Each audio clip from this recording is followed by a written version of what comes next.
পীর ফকির আমারে বাঁচাইতে পারে না, কোনো পীর ফকির সন্তান দিতে পারে না।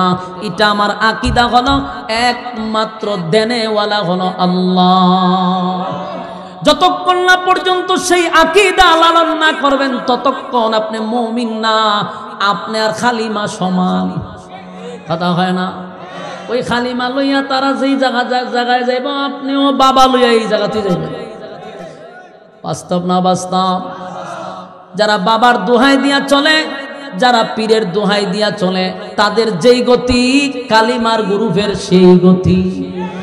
কারণ আল্লাহর কাছে সারা হিন্দুরা চায় কালিমার কাছে, আর আমাদের নামদারি মুসলমানরা আল্লাহ ছাড়া চায় বাবার কাছে।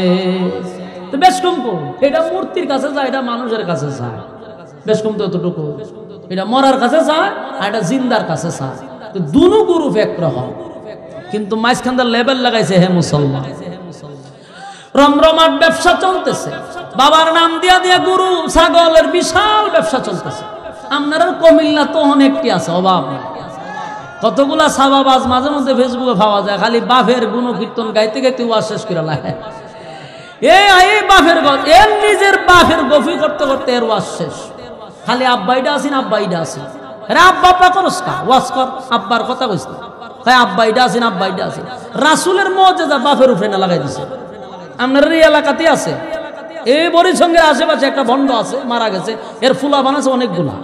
এডি ওয়াজ উঠতে খালি আমার বাপ এইটা করছে, আমার বাপ এইটা করছে। একদিন দেখি ওয়াজ করতেছে, রাসূলের মুজিজা না বাপের জন্য লাগাই দিছে। চিন্তা করতে, ওই যে এক সাহাবী রাসূলকে বকরি খাওয়াইছিল, সাথে রুটি ছিল, রাসূল বলছিল ডাকলো তুমি তুইলো না, খাওয়াইতে থাকো। তো সব সাহাবীরে খাওয়াইও, খাবার রয়েছে। এটা তো রাসূলের জীবনের ইতিহাস থেকে আমরা পাইছি মুজিজা। এই ভণ্ডগুলি নিজের বাপের কেরামতিত লাগাই দিছে এই ঘটনা।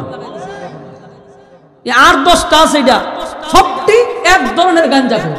যত আবুল তাবুল আছে আয়া বাফের নামের কিচ্ছা কাহিনী শুরু করে দেয়। আমি আপনাদের কাছে বলি, হিন্দুদের মধ্যে আর এই জনাবাবাদের মধ্যে কোনো বেশ কম নাই। আমরা মিলায় দেখেন না, হেরা চায় মূর্তির কাছে, এরা চায় জিন্দা বাবার কাছে। আল্লাহ ছাড়া কারো কাছে চাওয়া যাবে? আল্লাহ ছাড়া কারো কাছে মাথা নত করা যাবে? সেজদা কাউকে দেওয়া যাবে? তাহলে তুইও দেশ, তাহলে তুই আর হিন্দুদের মধ্যে পার্থক্য কোথায়? সূরা ইখলাস, বলুন সূরার নাম কি? ইখলাস শব্দের অর্থ কি? খাঁটি। বলুন ইখলাস শব্দের অর্থ খাঁটি।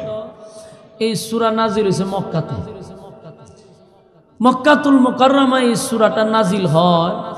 এই শানে নজুলটা যদি আপনাদেরকে সংক্ষিপ্তভাবে বলি, আমরা সূরাটা ছোট্ট কিন্তু এটার আলোচনা ব্যাপক, তাই আমি এটার 3টা ভাগে ভাগ করব, যদি আপনারা মনোযোগ দিয়ে শোনেন। প্রথম ভাগে আমরা এটা কেন নাজিল হলো তার সংক্ষিপ্ত কথা, এরপরের ভাগে আমরা এটারে তার সরল তর্জমা, এরপরে তার সংক্ষিপ্ত ফজিলত। এই 3টা ভাগে আমরা ওয়াজ করব অল্প সময়ের ভিতর ইনশাআল্লাহ। আসুন প্রথম এটা নাজিল হলো কেন? নাজিল হওয়ার মূল কারণ হলো মক্কাতুল মুকাররমায় 3টা দল ছিল, দ্বিত্ববাদী, তিত্ববাদী, বহুবাদী। এই 3 দল মিল্লা তারা তাদের ধর্মের প্রচার করত। কেউ 2 খোদায় বিশ্বাস করত, কেউ 3 খোদায় বিশ্বাস করত, কেউ বহু খোদায় বিশ্বাস করত। ইহুদিরা 2 খোদায় বিশ্বাস করে, খ্রিস্টানরা 3 খোদায় বিশ্বাস করে, আর মূর্তি পূজারীরা বহু খোদায় বিশ্বাস করে। তো রাসূল আরবি সাল্লাল্লাহু আলাইহি সাল্লাম তখন একত্ববাদী খোদার দাওয়াত দেওয়া শুরু করলেন। মক্কার 3 দল চিন্তা করলো, আমরা বাপদাদার ধর্ম প্রচার করতেছি, আমরা এতদিন যাবৎ খোদা 2 জন মেনে আসছি, এতদিন যাবৎ 3 খোদা মেনে আসছি, এতদিন যাবৎ আমরা বহু খোদায় বিশ্বাস করি, আর আব্দুল্লাহর পুত্র মুহাম্মদ মাত্র 1 খোদায় বিশ্বাসী, এবং আমাদের বংশের মধ্যে ফাটল সৃষ্টি করতেছে, সম্পর্কের মধ্যে দূরত্ব সৃষ্টি করতেছে, এটা তো হতে দেওয়া যায় না। তো বহুবার এটা নিয়ে এরা মিটিংয়ে বসছে, কিন্তু রাসূলের সাথে কথা বলে কোনোভাবেই তারা খাপ খাইতে পারে না। মানে তারা রাসূলের সাথে কথা বললেই যে কোনো একটা জায়গায় তারা আটকা পড়ে যায়। তো শেষ পর্যন্ত তারা দেখলো যে আল্লাহ রাসূল দাওয়াত দেয় এক আল্লাহ। তো মক্কার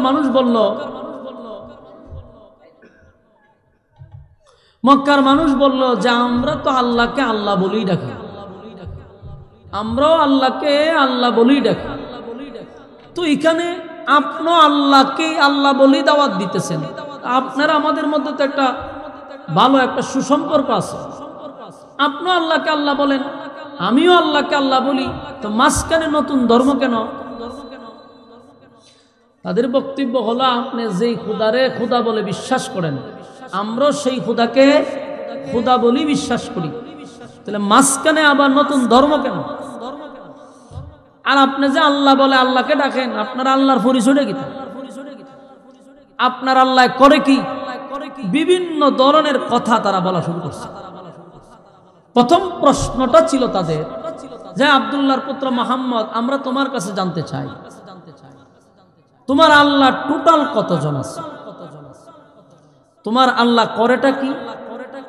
তোমার আল্লাহ কি বিয়ে শাদী করছে? তোমার আল্লাহর কি বাচ্চা কাচ্চা আছে? তোমার আল্লাহর শক্তি কি পরিমাণ? এই ধরনের বিতর্কিত প্রশ্ন তিন দল মিল্লা রাসূলকে করতেছে। আল্লাহর রাসূল তো কোনো কথা বলেন না যতক্ষণ না পর্যন্ত আসমান থেকে ফয়সালা না হয়। তো তাদের এই বিতর্কিত কথাগুলি শুনতেছিল, তারা আল্লাহর পরিচয় জানতে চায়। তো তারা বলে, তুমি যে আল্লাহকে আল্লাহ বলো, আমরা সেই আল্লাহকে আল্লাহ বলি, তবে তোমার আল্লাহর পরিচয়টা কি সেটা আমাদের জানতে দাও। আল্লাহ তাদেরই বিতর্কিত প্রশ্নের জবাবে তখনই সূরা ইখলাস নাজিল করেন। আপনার এলাকাতে সুবহানাল্লাহ আসেনি? কোন সময় কোন কেউ মারা গেলে না কোনো ঠাডা মাডা আপনার উপরে পড়লে লক্ষণ এরকমই বোঝা যায়। অন্তত পক্ষে হ্যাঁ হু একটা আওয়াজ তো দিতেন। আওয়াজ দিতে গেলে আওয়াজ বাইর করতে হয়। আপনারা যে বইছেন তাও মুখ কান বন্ধ করে বইছেন, আর ওগুলো মুখ খুলে দিয়েছেন স্টেজের মানুষের, এরা ওটু চলতেছে। আপনারা অন্তত আওয়াজ দেন, বলুন কোন সময় নাজিল হলো? এই বিতর্কিত প্রশ্নের জবাবে আল্লাহ সূরা ইখলাস নাজিল করছে। এখন নাজিলের কারণ বুঝছেন? কথা হয় না। সূরাটারে কয় ভাগে ভাগ করছি? প্রথম ভাগ শেষ। নাজিল হওয়ার কারণ হলো এটা, এরা বিতর্কিত প্রশ্ন করছে, বিতর্কিত প্রশ্নের জবাবে সূরা ইখলাস আল্লাহ নাজিল করে। এটা হলো এক ভাগ। এবার আসুন দ্বিতীয় ভাগে। প্রথম প্রশ্ন হলো, ইখলাস কেন রাখা হলো? সূরার ভিতরে ইখলাস শব্দটা নাই, কিন্তু নামকরণ করা হয়েছে ইখলাস বলে। আর ইখলাস শব্দের অর্থ হলো খাঁটি। এই খাঁটি কেন রাখা হইলো? এর একটা কারণ। তাফসীর কারকরা বলে, রাসূলের কাছে যখন তিত্ববাদী তিনটা দল, দ্বিত্ববাদী, তিত্ববাদী, বহুবাদী তিন দল আইসা বলল, আমরাও আল্লাহকে আল্লাহ বলি ডাকি, তখন আল্লাহ সূরার নাম রাখছে ইখলাস। ইখলাস শব্দের অর্থ হলো খাঁটি। আল্লাহ এটাই বুঝাইতে চাচ্ছে, তাদের আল্লাহ বলা আর মুমিনের আল্লাহ বলার মধ্যে বেশ কম আছে। সাউন্ড আর টু ডান, আর টু ডান, জোরা তালে লে আইছেন, আর টু ডান, বাহিরের আওয়াজ ক্লিয়ার কম, ক্লিয়ার বাড়ান, এই আর টু ডান। এই বলুন, আমাদের আল্লাহ বলা আর মূর্তি পূজারীদের আল্লাহ বলা কি সমান? আমাদের আল্লাহ বলা, ইহুদিদের আল্লাহ বলা, আমাদের আল্লাহ বলার খ্রিস্টানদের আল্লাহ বলা কি সমান? এজন্য আল্লাহ বলেন সূরার নাম রাখছি ইখলাস, শব্দের অর্থ হলো খাঁটি। মুমিনের আল্লাহ বলাটার মধ্যে কোনো বেজাল নেই। আর মূর্তি পূজারীদের আল্লাহ বলার মধ্যে বেজাল আছে না নাই? আপনি একজন হিন্দুরে জিগায়েন, সে বলবে উপর আল্লাহ বালা জানে, তার মানে উপর আল্লাহ যে একজন আছে এটা জানে। কথা কয় না? তো উপর আল্লাহকে যদি তুই আল্লাহ বলেই ডাকস, তাহলে তোর লক্ষ্মী মারে কোন কারণে রাখছস? এরার দাবি হলো লক্ষ্মী মা লক্ষ্মী দেয়, ধন সম্পদ দেয় লক্ষ্মী মা, সরস্বতী মা, কালী মা, আরো অনেক মা আছে। তাদের প্রায় 360টা দেবদেবী আছে। এই দেবদেবীগুলারও তারা খুদাই মানে, আসল উপরল্লারে বড় খুদা আর বাকিগুলারে সাথী সঙ্গী হিসাবে মানে। তো বলুন তো দেখি, তাদের খুদা বিশ্বাস করা আর আমাদের খুদা বিশ্বাস করা কি সমান? এই জন্য আল্লাহ সূরার নাম রাখছে কি? ইখলাস, মানে খাঁটি। আমাদের আল্লাহ বিশ্বাস করাটার মধ্যে কোনো বেজাল নাই। আমাদের বক্তব্য হলো, আমাদের মালিক একজন, আর কোনো শরীক নাই, তার কোনো ইলাহ নাই। আর অন্যান্য ধর্মেরা তার বিশ্বাস হলো একজন উপরে আছে ঠিক, কিন্তু তার সাথী সঙ্গীরাও আছে। কথা বুঝতেছেন? এই সাথী সঙ্গীরাও আছে, এটাও তারা বিশ্বাস করে। এই জন্য আল্লাহ সূরা ইখলাস নাজিল করে জানায়া দেন, কুল হুয়াল্লাহু আহাদ আল্লাহুস সামাদ লাম ইয়ালিদ ওয়া লাম ইউলাদ ওয়া লাম ইয়াকুল লাহু কুফুয়ান আহাদ। আল্লাহ রাব্বুল আলামিন বলেন, তিন প্রশ্ন যখন রাসূলের কাছে প্রথম প্রশ্ন করছিল আপনার আল্লাহ কয়জন, এরপরে বলছে আপনার আল্লাহ কি করে, আপনার আল্লাহর কাজ কি, তারপরে বলে আপনার আল্লাহর কি বাচ্চা কাচ্চা আসেনি, এরপরে আল্লাহর তারা প্রশ্ন করে আপনার আল্লাহর ক্ষমতা কি। এই প্রশ্নগুলির জবাব দিতে গিয়া সূরা ইখলাস আল্লাহ নাজিল করে জানায়া দেয় কুল হুয়াল্লাহু আহাদ, নবী আপনি বলুন আমি আল্লাহ একক। কোন আল্লাহ কয়জন? আল্লাহ বলেন কুল হুয়াল্লাহু আহাদ, নবী আপনি বলুন আমি আল্লাহ একক, আমার কোনো ইলাহ নাই, আমার কোনো শরীক নাই, আমার কোনো সাথী সঙ্গী নাই। কথা হয় না? বলুন মালিক কয়জন? আরো জোরে। আমাদের ইখলাস, আমাদের বিশ্বাস, আমাদের আকীদা হলো আমার মালিক একজন, উনি সর্বশক্তিমান, উনি সর্বশ্রেষ্ঠ, ওনার পরে কোনো মালিক নাই, কোনো ইলাহ নাই, সাথী নাই, সঙ্গী নাই। এই কথাটাই আল্লাহ বলেন নবী বলুন কুল হুয়াল্লাহু আহাদ, আপনি বলুন আমি আল্লাহ একক অদ্বিতীয়, আমার কোনো সাথী নেই, আমার কোনো সঙ্গী নেই, আমার কোনো ইলাহ নাই। এক নম্বর প্রশ্ন ছিল আপনার মালিক কয়জন, আমার আল্লাহ কিন্তু জবাবটা দিয়া দিছে নবী আপনি বলুন আমি আল্লাহ এক অদ্বিতীয়, আমার মালিক ছাড়া আর কেউ নাই, কেউ নাই, কেউ নাই। আমরা বিশ্বাস করি আমার মালিক ছাড়া আর কেউ নাই, লা ইলাহা ইল্লাল্লাহ, নেই কোনো মাবুদ আল্লাহ ছাড়া। আর সনাতন ধর্মেরা মাঝে মধ্যে দেখছি তারাও বলে উপর আল্লাহ একজন আছে, কিন্তু আবার 360 মূর্তির গোলামি করে, নিজের হাতে বানাইয়া তাদের কাছে ধন সম্পদ চায়। সরস্বতী মা, আইজন মা, খালি মা, আরো অনেক মা আছে, এক একটার কাছে এক একটা দাবি করে। সব আবার সব কোয়ালিটির না, কোনটা আছে ধন সম্পদের লাগে, কোনটা আছে রোগ বেমারের লাগে, কোনটা আছে বিপদ আপদের লাগে। আর একটা সেক্টরে একটা মা দিয়া বসায় রাখছে। বাস্তব না বাস্তব? এরা যেমন আল্লাহকে আল্লাহ বলে বিশ্বাস করে, খুব সূক্ষ্ম মাথায় কথাগুলি বোঝার চেষ্টা করেন। এরা কিন্তু আল্লাহকে আল্লাহ বলে বিশ্বাস করে রে, কিন্তু অসুস্থ হইলে তারা মার কাছে ডাক দেয়, এরার বানানো মা। আবার ধন সম্পদের জন্য আরেকটা মারে, আবার বিপদ আপদের সময় আরেক মার কাছে যায়। উপর আল্লাহ একজন আছে বিশ্বাস করে, কিন্তু কোনো কিছু দরকার হলে মার কাছে যায়। কথা বাড়ি গিয়া হইবে? হ্যাঁ, আমি কথা বাস্তব না বাস্তব করছি। এরা যে মন্দিরে কতগুলা দেবদেবী রাখে, এই দেবদেবীর কাছে গিয়েই তারা কিন্তু তাদের সমস্যাগুলি তাদের কাছে গিয়া বলে, কিন্তু বিশ্বাস করে উপর আল্লাহ একজন। কথা হয় না? উপর একজন আছে তাদের বিশ্বাস, কিন্তু কোনো কিছু দরকার হলে মন্দিরের ভিতরে ঢুইকা মাদের কাছে গিয়া প্রার্থনা করে। আমি তাদের মধ্যে আরেকটা দলের মধ্যে মিল পাইলাম। মাঝে মধ্যে আমাদের দেশে আরেকটা দল আছে, তারা উপরে আল্লাহ আছে বিশ্বাস করে, কিন্তু কোনো কিছু দরকার হলে মাজারে চায়, দরগায় চায়, ল্যাংটার কাছে চায়, জড়ার কাছে চায়, আইজন বাবার কাছে চায়, কীর্তন বাবার কাছে চায়। এই দুইটা গ্রুপ নিয়ে আমি প্রচুর স্টাডি করে দেখলাম যে একেবারে সেম সেম। হেরাও আমরা আল্লাহ মানি, উপর একজন আছে জানি বিশ্বাস করি, তাহলে কালী মার কাছে চাস কেন, সরস্বতী মার কাছে চাস কেন? এরা হইল আল্লাহর সাথী সঙ্গী।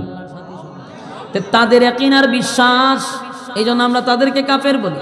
কিন্তু আমাদের মধ্যে যে একটা দল আছে আল্লাহরে বিশ্বাস করে ঠিক, কিন্তু ছেলে দরকার হইলে বাবার কাছে যায়, কোনো কিছু চাইতে গেলে ল্যাংটার কাছে যায়, জড়া ল্যাংটার কাছে যায়। তাহলে এদের মধ্যে আর হাদের মধ্যে বেশ কমরা কোথায়?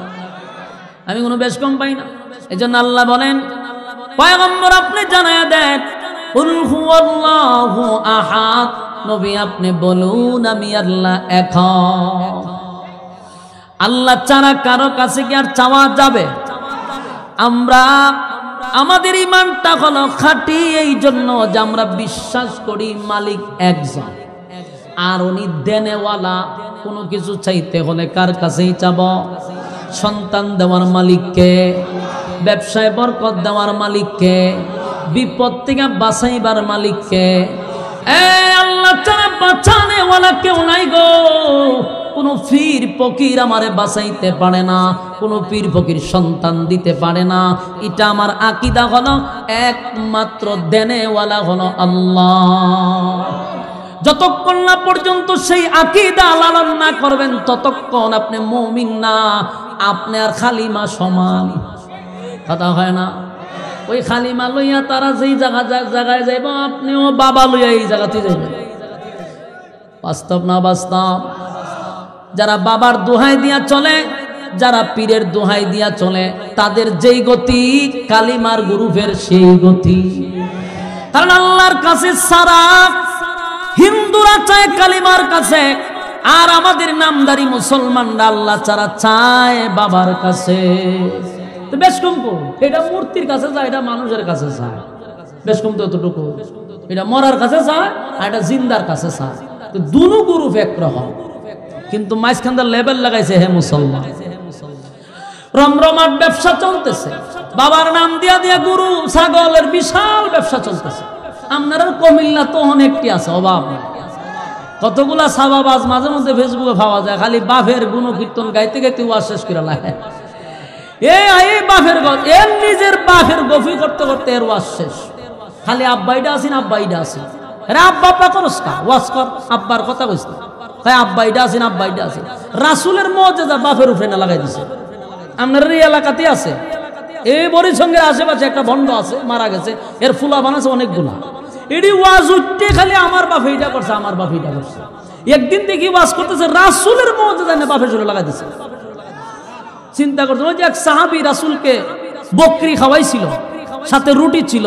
রাসূল বলছিল ডাকলো তুমি তুইলো না, খাওয়াইতে থাকো। তো সব সাহাবীরে খাওয়াইও, খাবার রয়েছে। এটা তো রাসূলের জীবনের ইতিহাস থেকে আমরা পাইছি মুজিজা। এই ভণ্ডগুলি নিজের বাপের কেরামতিত লাগাই দিছে এই ঘটনা।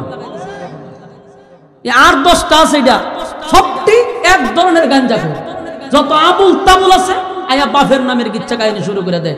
আমি আপনাদের কাছে বলি, হিন্দুদের মধ্যে আর এই জনবাবাদের মধ্যে কোনো বেশ কম নাই। আপনারা মিলায় দেখেন না, হেরা চায় মূর্তির কাছে, এরা চায় জিন্দা বাবার কাছে।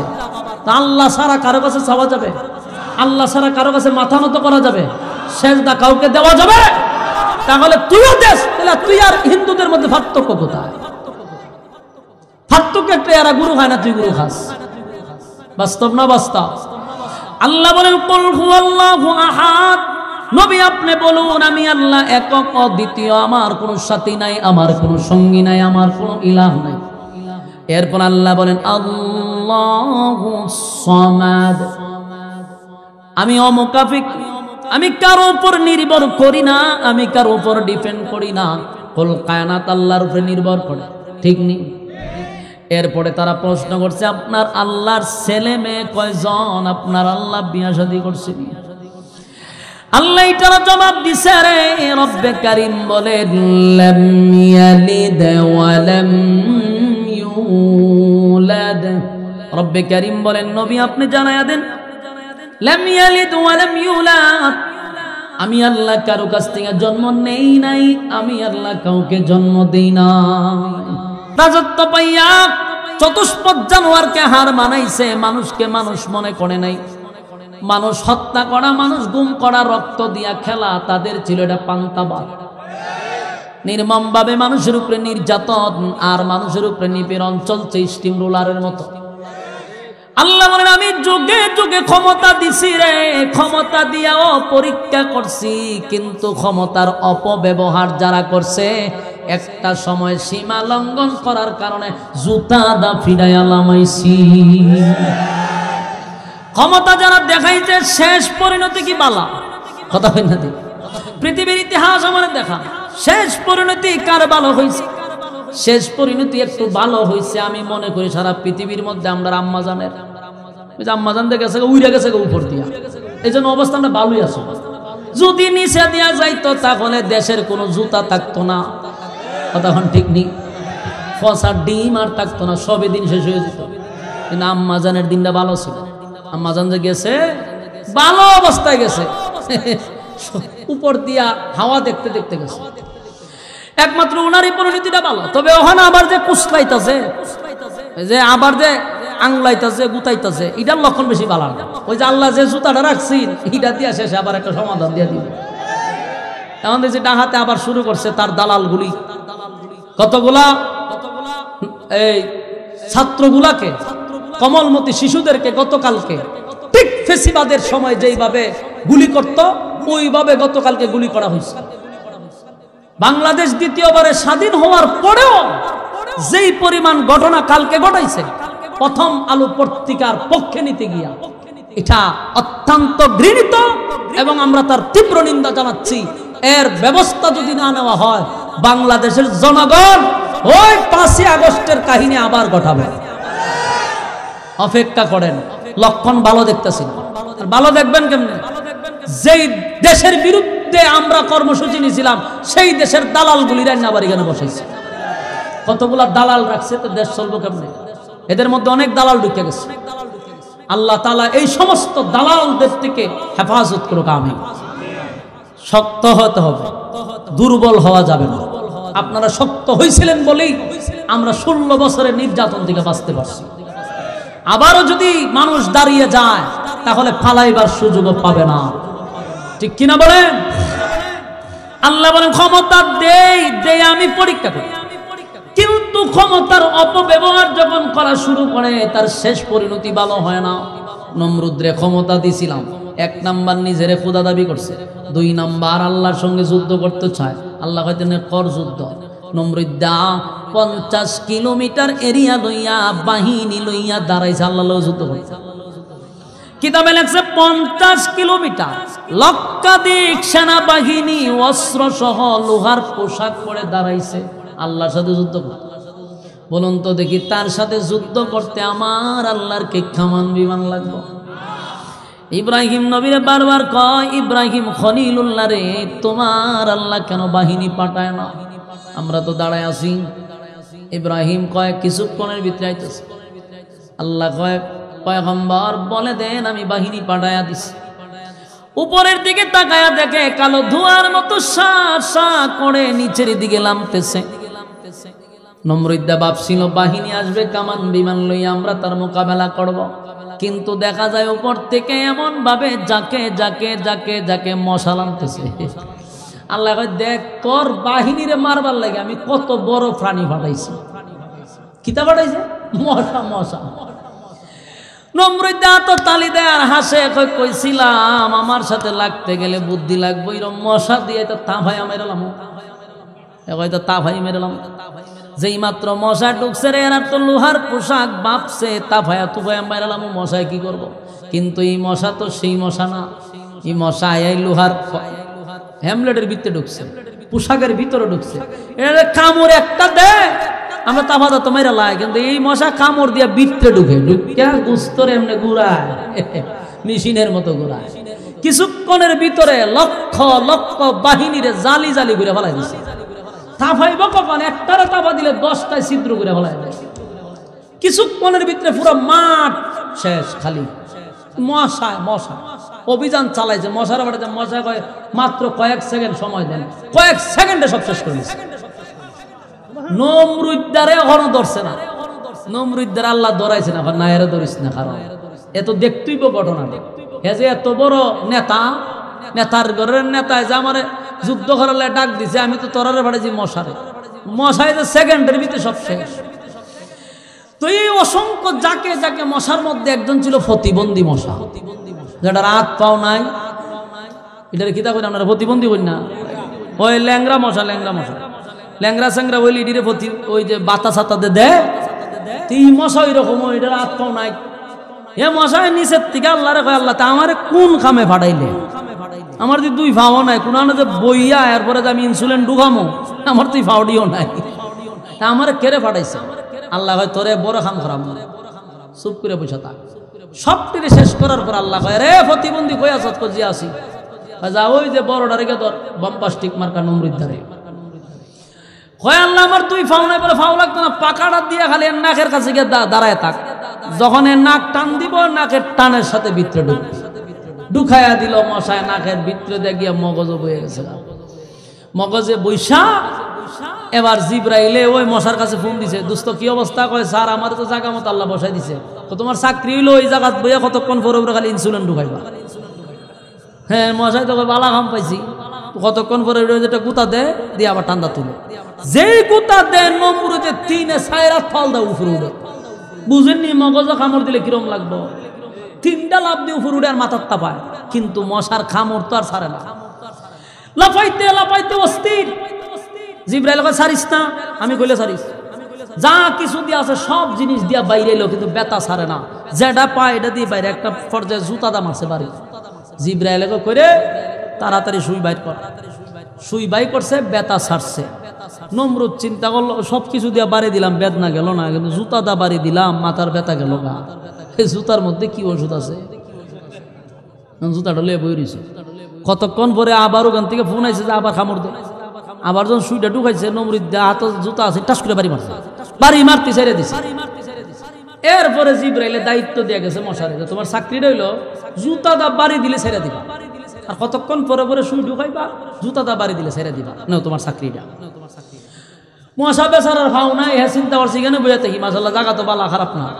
কতক্ষণ পরে পরে একটা কামড় দেয় আর জুতা দা বাইরে এই চলতেছে। নমরুদ আর কিছু করছে না। নমরুদ তো গোটা পৃথিবীর বাদশা ছিল, পার্লামেন্টে বসছে, বিভিন্ন দেশ থেকে লোকেরা আসছে কথা বলতেছে, হঠাৎ করে দেয় বাদশা কতক্ষণ পরে জুতা দা মাথার মাঝে বাড়ি মারে। দেশের মানুষ হায় হায় হায় এরকম বেজ্জুতার লোকের কাছে আমরা আসলাম, দেশের সারা দেশের বাদশা তো জুতা দা মাথার বাইরে এরকম পাগল ছাগলের সাথে নিয়ে আমরা বৈশাখ মিটিং করো, মানুষে সিসি দিতে দিতে জায়গা হে করতো কি হ্যাঁ আছে বিপদ, জুতাটা না বাড়ি দিলে খামড় ছাড়া না, মানুষ তারে ঘৃণা দিয়া থুথু দিয়া চলে যায়। কিছুদিন পরে একা একা বাইরিতে বাইরিতে অনেক কষ্ট না, একজন চাকরিতে লোক রাখছে, নিয়োগ দিছে যে আমারে প্রতিদিন জুতাটা বাইরে তুইব, মাসে এত টাকা বেতন। বেজ্জতি আল্লাহ করলে কেমনে করে একটু শুনে, জুতাটা বাইরিলে বেতন, এক ব্যক্তি হয় যাই হোক বেতন ফায়ান না ফাই এর দুটো কটা জুতাটা বাড়ি দিতে পারি, বেতনের কি তা দরকার? ঠিক নেই কথা হয় না ঠিক। আমরা দেশের ওই যে ইয়াসিনের নাম কি তখন মুরগি সুরা যাসি শাহরিয়ার কবির, আচ্ছা কোন চান এ যদি একটা চাকরি আমারে দিত, আমি তো কইলাম বলে যে আমার বেতনের দরকার নাই বাবা, তোরে উল্টা আরো 10,000 দিব, কিন্তু আমার জুতা একটা বাড়ি লেবে দে, আমি আর জুতা বাড়িলাম না, আমার তুই চাকরিটা পাইলাম না। ঠিক এই লোকে চাকরি পাইয়া গেছে নমরুদ্দার কাছে, নমরুদে চাকরি দেওয়ার পরে হে ডিউটি সকাল বিকাল জুতা বাইরে, কিন্তু প্রথম তো শখে বাড়িছে, পরে তো পড়ছে বিপদ, খানা খাইতে পারে না, ঘুমাইতে পারে না, 24 ঘন্টার মাথার দ্বারা বই তখন জুতা বাড়িবার লাগে। একটা পর্যায়ে লোকটা শুকাইয়া গেছে, চাকরি ছাড়লেও তার মেরে লিব, আর চাকরি করতে গেল সে এমন মারা যাবে, করছিনি মহামুসিবত। শেষে কয় আল্লাহ যা করে, হয় আমি মরতাম আর না হয় হ্যাঁ মরত, চাকরি করলেও মরো, চাকরি ছাইরা দিলেও মরো। একদিন জুতার বদলায় লইছে বড় একটা মুগুর লইছে, মুগুর লইয়া বয়ে রইছে, যেই মাত্র সে বাড়ি দে জুতা তৈয়া মুগুর দা মারছে, জোত কান জুড়ে ফাড়ে, একবারই মারছে, মাইরা মাথা 2 ভাগ করে নিছে। মশা যা আসি মশা ছায়াদের উপরে ছাদ নাই, এই জায়গা তো সে থাকতে পারে না। মশা জিব্রাইলে ফোন দিয়ে স্যার কি করতাম, কত ডিউটি শেষ, মশা গেছে গা। বলুন তো দেখি নমরুদ আল্লাহ সাইজ করছে কি দিয়া? জুতা দিয়া লাস্টে ফিরাইয়া মারছে, চরম পর্যায়ের বেজ্জতি করে আল্লাহ দুনিয়ার থেকে বিদায় করছে। শুনেন স্পষ্ট কথা, আল্লাহ বলেন পরকালে তো শাস্তি দেওয়া হয় যারা জুলুম করে, যারা অপকর্ম করে দুনিয়াতে, যারা আল্লাহর হুকুম লঙ্ঘন করে, পরকালে তো শাস্তি আসেই, কিন্তু দুনিয়াতে ততক্ষণ পর্যন্ত তার মৃত্যু হবে না যতক্ষণ চরম পর্যায়ের বেজ্জতি সে দুনিয়াতে না হবে। সবার ক্ষেত্রে আল্লাহ বেজ্জতি করবে, তারপরে আপনাকে দুনিয়াতে নেবে। কথা বুঝতেছেন আমার? তো নমরুদ এই কথা বলছিল বহু আগে যে তোমার আল্লাহ শক্তি কি পরিমাণ, ঠিক একই প্রশ্ন করছে মক্কার মূর্তি পূজারীরা, তো তোমার আল্লাহ শক্তি কি পরিমাণ? আল্লাহ এটার জবাব দিছে, ওয়ালাম ইয়াকুল লাহু কুফুয়ান আহাদ, আল্লাহ বলেন ওয়ালাম ইয়াকুল লাহু কুফুয়ান আহাদ, আমার সমকক্ষ কেউ নাই, আমার সমতুল্য কেউ নেই।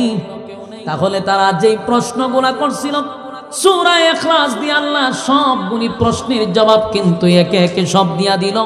প্রথম প্রশ্ন হলো আপনার আল্লাহ কয়জন?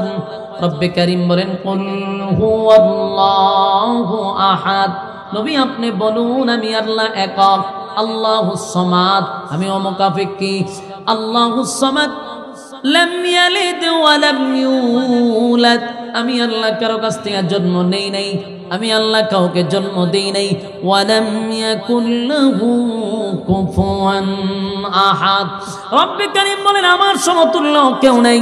তাহলে এই বেঈমানগুলি নবীরে প্রশ্ন করলো, আল্লাহ রাব্বুল আলামিন সূরা ইখলাস নাজিল করে আল্লাহর সব পরিচয় সূরা ইখলাসের ভিতরে দিয়ে দিয়েছে। সুবহানাল্লাহ। এজন্য সূরা ইখলাসকে বলা হয় শানে এলাহি, আল্লাহর শান মান মর্যাদা সম্পর্কে একটা সূরা। এই যুবক ভাই, এই সূরার এত ফজিলত, এই সূরাটা যদিও ছোট কিন্তু এর ফজিলত বড় মারাত্মক।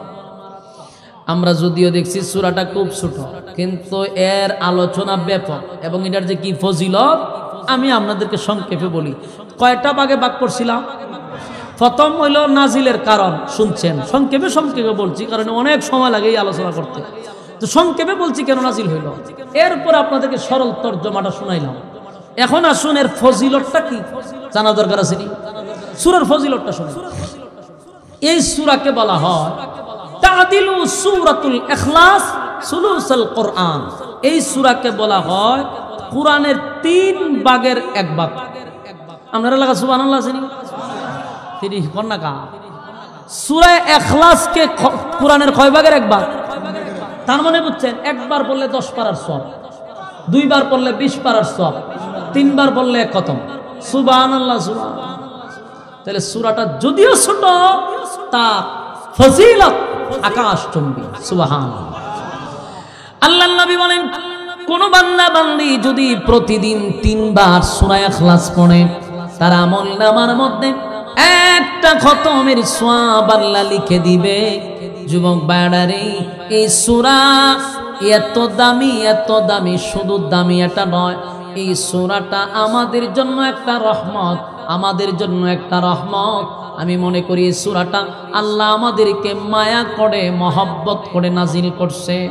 যদি এই সূরা নাজিল না হতো রে, তাহলে দেখেন তো একটু চিন্তা করে, কোরআন কিন্তু আমাদের জন্য একটা নিয়ামত, কোরআন আমাদের জন্য নিয়ামত। এই গ্রন্থটা গোটা জাতির জন্য একটা নিয়ামত, কিন্তু এখানে অনেক মানুষ বসা, এই গ্রামে অনেক মানুষ আছে, আমি যদি ভুল না কই তাহলে এখানে অনেক লোক আছে যারা সূরা ফাতিহা থেকে সূরা নাস পর্যন্ত পড়ে পড়ে দেখে দেখে কেউ খতম করছে না, এমন লোক অনেকে আছে। অনেকে আছে কোরআন খতম করে নাই, কোরআন দেখে দেখে পড়ে পড়ে কেউ খতম করে নাই, এমন লোক আছে যে মরার আগে আর খতম করবে না, কারণ ফারিত তো না, কোরআন দেখে পড়তে পারে না। আর যদিও কিছু খতম করে, এগুলা যদি ফরা শুনে তো শয়তান ওইটা দৌড় মারে। কেমন কোয়ালিটির ফরা, ইটা আমরা সামনে বললাম, আমরা মনে হয় যে কোরআন 2 বেগে যেতাম না। ওই যে গ্রাম্য যে ফরা পড়ে, অক্ষরের উচ্চারণ নাই, লম্বা বাড়ি নাই, তাজবিদ তো নাই, অর্থ যে ফাল দেয়া কই যাইতেছে খবরই নাই। কিন্তু আমরার কাছে আয় হুজুর এক খতম হয়েছে বসকায় দিয়ে কিতাবে পড়ছে, এটা একজন আলেমের কাছে গেলে বোঝা যায় কি কোরআনই পড়ছে অন্য কোনো গ্রন্থ পড়ছে। আল্লাহ ভালো। এই জন্য আগে কোরআন শিখুন, তারপরে পড়ুন, কারণ যদি ভুল পড়েন সব তো দূরের কথা, এই যে উল্টা অর্থ যাইতেছে ফাইলটা আর গুনার বাগিদার হইতেছেন, কারণ আপনি তো পুরো কোরআনটারই চেঞ্জ করে নিয়েছেন। এমন কিছু পড়া পড়ে এতে তো খুঁজতে শিখছে। আল্লাহ ভালো। এই জন্য আগে কোরআন শিখুন। নামাজ ভঙ্গের কারণ কয়টা? 19টা। বলুন নামাজ ভঙ্গের কারণ কয়টা? 19টা কারণের মধ্যে সর্বপ্রথম কারণ হলো নামাজে অশুদ্ধ পড়া। এই কথা বলেন, নামাজে অশুদ্ধ পড়া।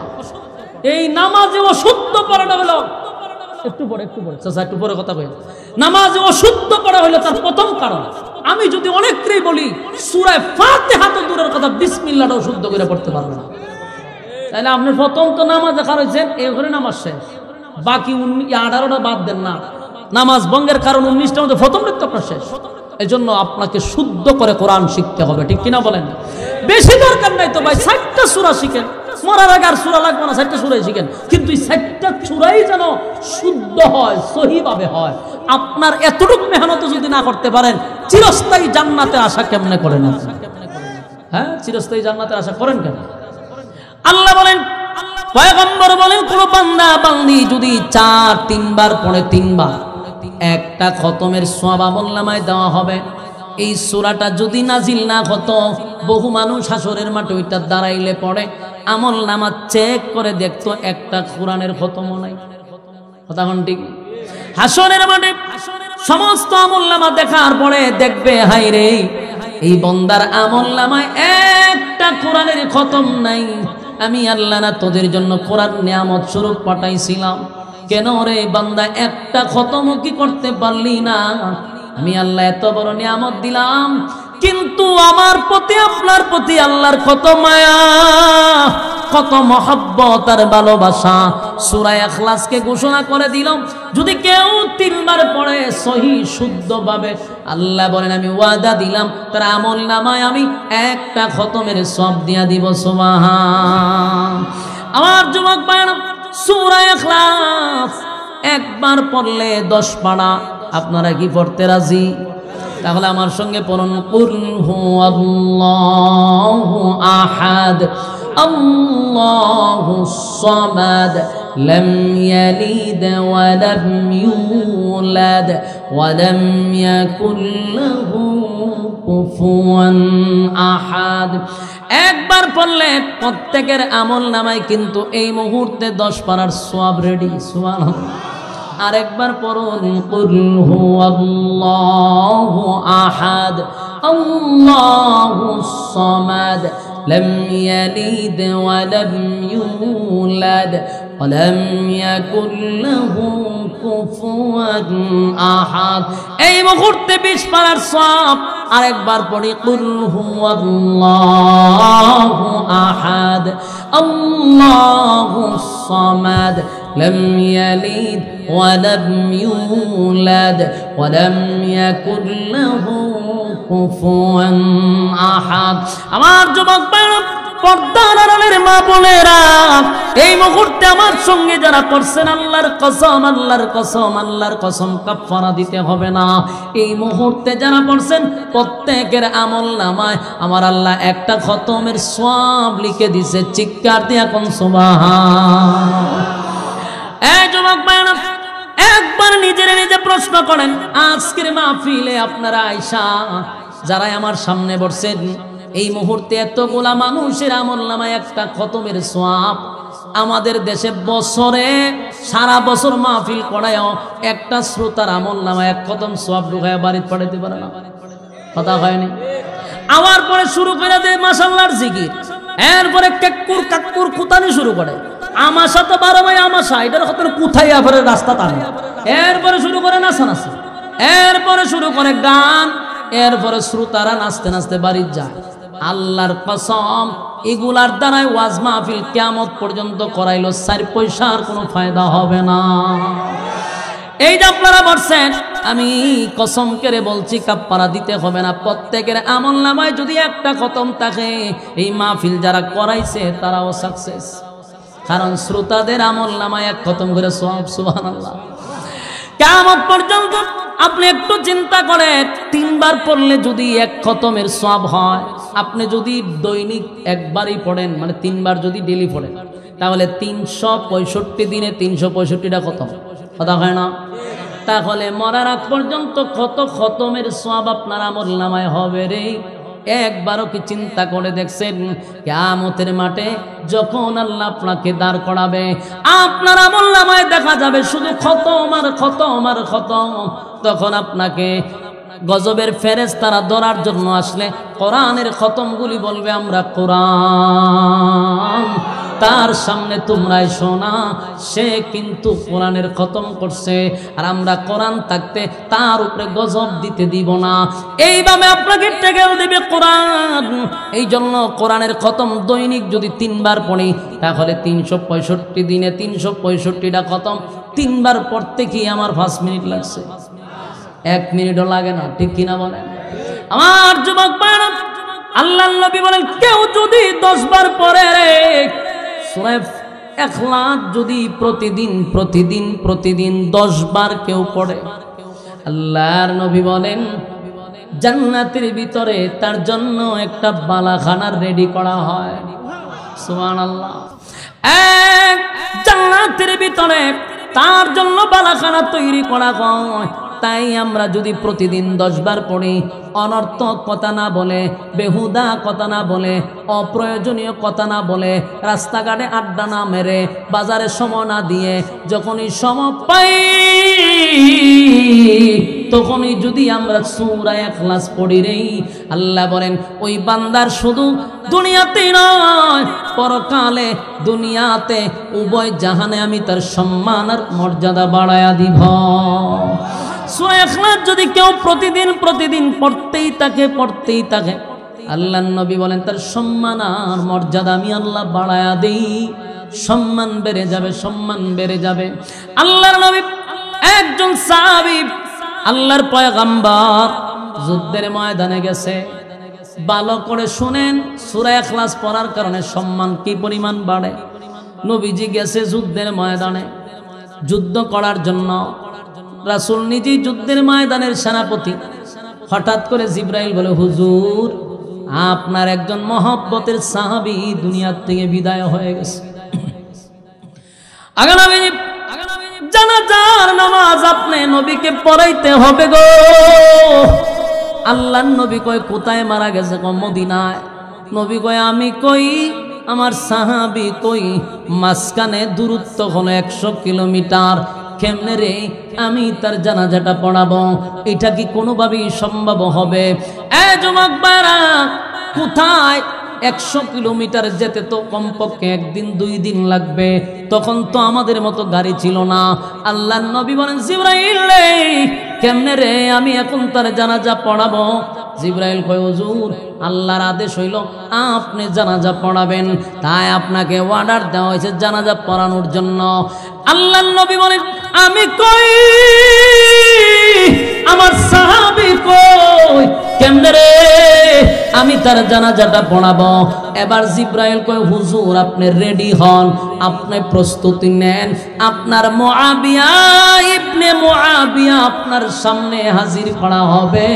পয়গম্বর জানাজার জন্য যখন রেডি হয়ে গেল, আল্লাহর নবী তাকায়া দেখে পয়গম্বরের সামনে মুআবিয়া ইবনে মুআবিয়ার লাশ দেখা যায়।